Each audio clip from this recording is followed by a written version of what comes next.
It's about this single piece of paper money from 1690 that is now in Salem, Massachusetts, in a museum. And I argue in the book that this is the first modern money. And I will explain what I mean by modern. When I was in graduate school as a mainstream economist, I was confronted with a puzzle. Why do we even accept money? It's not related to gold anymore. Since 1971, there is no formal or even informal relation between gold and currency. And the question that was raised by one of my professors was, why do we accept it? In most countries, there is no law that forces people to accept it under penalty. In some countries, there are such laws, but most countries, there are no such laws. What we do have is, here you see on dollar bills, it says that it's legal tender for all debts, private and public. That includes taxes. And I came across a theory that said that it's because of taxes that we accept money. Now, I don't want to make too much of this theory. It's not that every time we accept currency for a good or service we provide, we think about taxes. It doesn't work that way. We accept currency because we know that it's working. Whenever we want to spend it, it's working. People accept it from us. The thing is that when you get very high inflation, like right now in Argentina and Turkey, if you want to avoid the local inflated money, you run into a problem. Maybe you switch to dollars or to Bitcoin or to barter, but then the tax authority tells you, no, you have to keep paying taxes in our currency. So this is the power of this mechanism. And as a mainstream economist at the University of Rochester, I started with a mathematical model. That's what I knew. That was the only methodology I was allowed to think with. Unfortunately, around the year 2000, almost nobody cared about this question. But then came Bitcoin, and it suddenly became an interesting question. So in 2012, it was finally published. By then, I was already very deep into the historical context of this theory, of this money. And it turns out that Adam Smith wrote about it in 1776, just when the American colonies became states. He said that they were using this kind of money. And any government can make some paper money circulate simply by accepting it in tax payments. And he noted that this was a unique American system. So I went reading some books about American paper money by some guy called Davis, who wrote at the beginning of the 20th century. And he simply said, well, yeah, they came up with this paper money, and it was the first paper money in America. And that was the big deal for him as an American historian. As a non-American, it didn't really impress me so much that this was the first paper money in America. What I saw there was the first modern paper money, the first paper money that relied only on taxes, not on forced acceptance in all transactions, not on convertibility into gold. And this bill doesn't say that everyone has to accept it, except for the treasurer in all public payments. And I already knew enough monetary history at that point to realize that this was something weird. I mean, that was kind of one of those moments when you read something and you say, well, this cannot be true. Because these books by Davis say that this was a time of war, an existential war. And in time of war, I knew from monetary history, you don't just print money and say, well, everyone can do with it whatever they want, only the government commits itself to accept it. So I started reading more and more, and then came out some papers in the Journal of Economic History, and then Price suggested that I write a book. So many years later, here's the book. And the goal of the book, as opposed to the articles that I published, was to explain this monetary revolution, because it was the first paper money of its type, in a historical context. And it's important to note that this was not what you might think as a normal monetary economy using gold coins, suddenly deciding to print paper money because of war. That happened many times before and after. But colonial America was very different. It had a long history, a few decades of very weird types of money. And that was the context of an ongoing problem with currency that provoked a monetary innovation on a scale that was unknown in Europe. Now, my methodology as an economist is one of demand and supply. And I'm talking not about demand and supply of a good, but of innovation. Richard Silla and Joel Mokyr, one of them represents the demand and one the supply. What do I mean exactly? So a paper in the Journal of Economic History by Richard Silla speaks about monetary innovation in America. It tells how over centuries, whenever there was some superior government that interrupted the type or quantity of money, profit maximizing agents found ways to invent new types of money.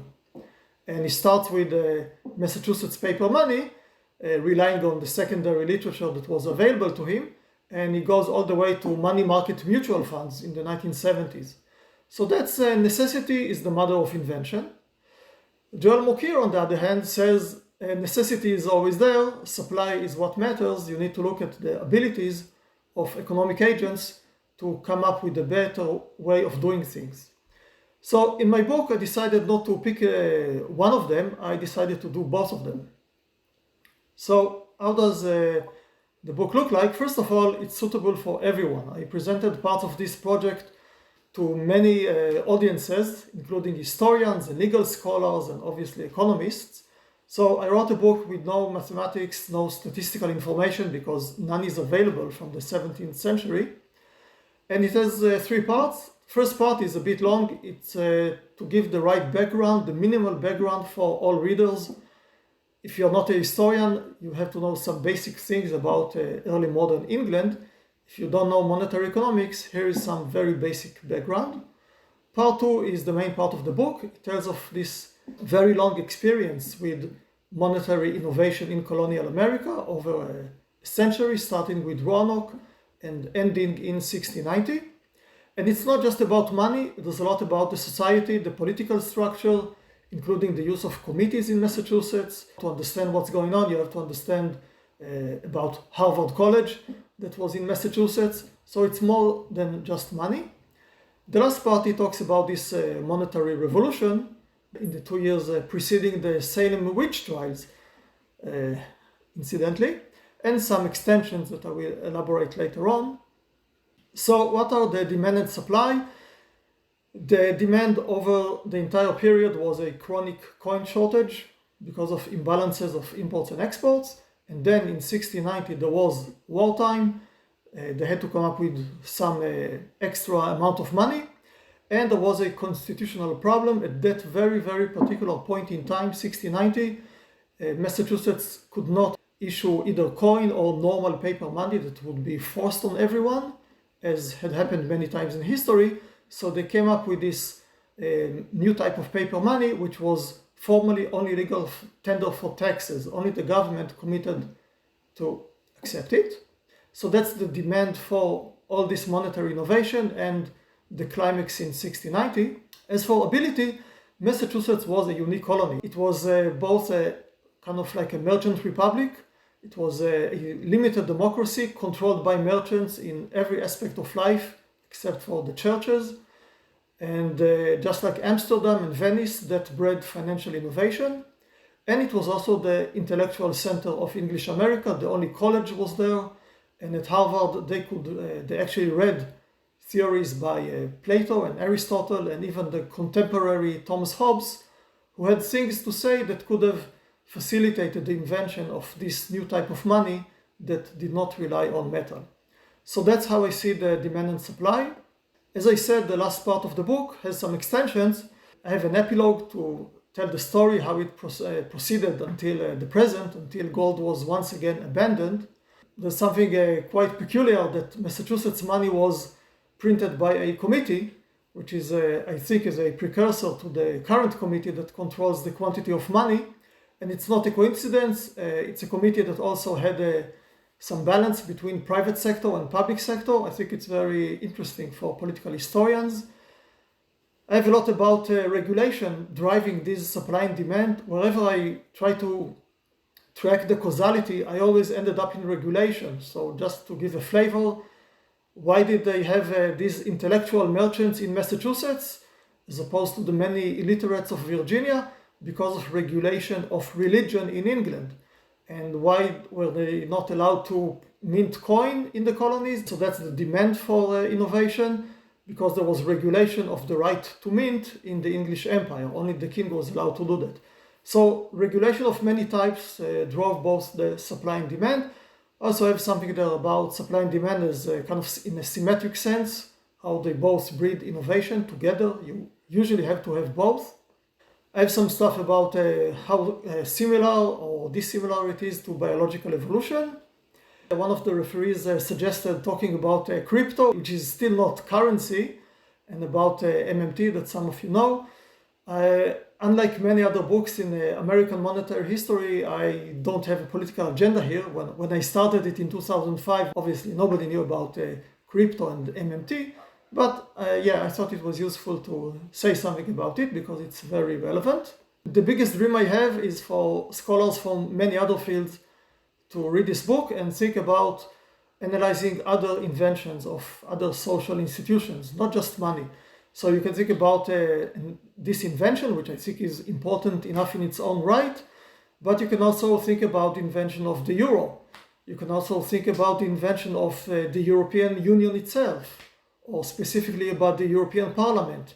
Think about supply and demand in an orderly way. Why did I need to come up with this invention? What was the knowledge of the people? Who were these people who made this invention, who wrote it into law? What did they know in theory and in history that may have led them to come up with this ability to devise something new?